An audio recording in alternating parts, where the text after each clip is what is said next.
की। अगर आप इंडियन पोस्ट पेमेंट बैंक में अपने लिए एक जीरो बैलेंस अकाउंट ओपन करने का सोच रहे हैं तो प्लीज आप इस वीडियो को पूरा अंत तक देख लीजिएगा। शायद आप इस वीडियो को देखने के बाद इंडियन पोस्ट पेमेंट बैंक में अपना अकाउंट ओपन ना करें, क्योंकि आजकल हर व्यक्ति आपके लिए बता रहा है कि जीरो बैलेंस अकाउंट है, इंडियन पोस्ट पेमेंट बैंक में आप घर बैठे बैठे अपना अकाउंट ओपन कर सकते हो, ये फायदा मिलता है आपको, ये बेनिफिट मिलता है। लेकिन इसके नेगेटिव पॉइंट कोई नहीं बताता है आपके लिए कि यहाँ पर कितने चार्जेस लगते हैं, क्या हमें इंडियन पोस्ट पेमेंट बैंक का अकाउंट ओपन करना चाहिए या फिर नहीं। क्योंकि आजकल मार्केट में जीरो बैलेंस अकाउंट की कमी नहीं है, लेकिन उसके बाद भी आजकल लोग इंडियन पोस्ट पेमेंट बैंक के जीरो बैलेंस अकाउंट के पीछे पड़े हैं। अब देखो, पहले मैं आपके लिए एक बात क्लियर कर दूं, इंडियन पोस्ट पेमेंट बैंक अलग है और इंडियन पोस्ट सेविंग अकाउंट अलग है। तो यहां पर एक चीज आपको समझना पड़ेगा। देखो, इंडियन पोस्ट पेमेंट बैंक जो यहां पर लगा हुआ है ये एक्चुअली आरबीआई के अंडर में काम करता है, और जो इंडियन पोस्ट सेविंग अकाउंट होता है वो गवर्नमेंट ऑफ इंडिया के अंडर में काम करता है, और ये दोनों बिल्कुल अलग अलग है। इसके अलावा एक बात और समझ लीजिए आप, इंडियन पोस्ट पेमेंट बैंक में 4 प्रकार के जीरो बैलेंस अकाउंट है। आपको लगता है कि एक ही अकाउंट है, ऐसा नहीं है। यहां पर 4 प्रकार के अकाउंट आपको मिलते हैं, एक प्रीमियम सेविंग अकाउंट, एक रेगुलर सेविंग अकाउंट, एक बेसिक सेविंग अकाउंट और एक डिजी स्मार्ट सेविंग अकाउंट। ये 4 अकाउंट है, चारों अकाउंट जीरो बैलेंस है, लेकिन हर अकाउंट की अपनी अपनी अलग अलग कंडीशन है, अपने अपने बेनिफिट है, अपने अपने चार्जेस है। लेकिन चारों अकाउंट में से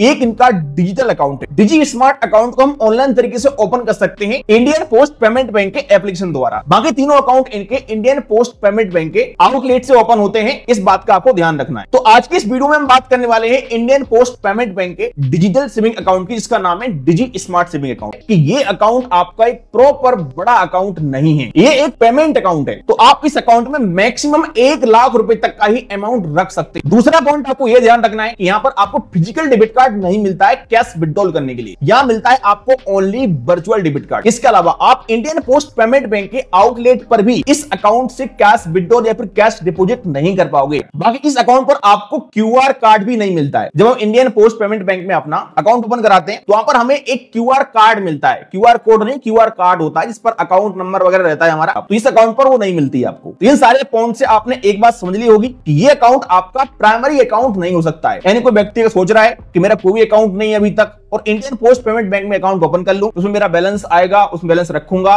यूज करूंगा, तो ये गलती आप बिल्कुल मत करना। ये आपका एक सेकेंडरी अकाउंट हो सकता है। पहले से किसी बैंक में आपका अकाउंट ओपन है, प्राइवेट बैंक में, सरकारी बैंक में, और आप चाहते हैं कि एक और अकाउंट ओपन कर लूं यूपीआई वगैरह के लिए, नॉर्मली खर्चे करने के लिए, तो आप इसको ओपन कर सकते हो।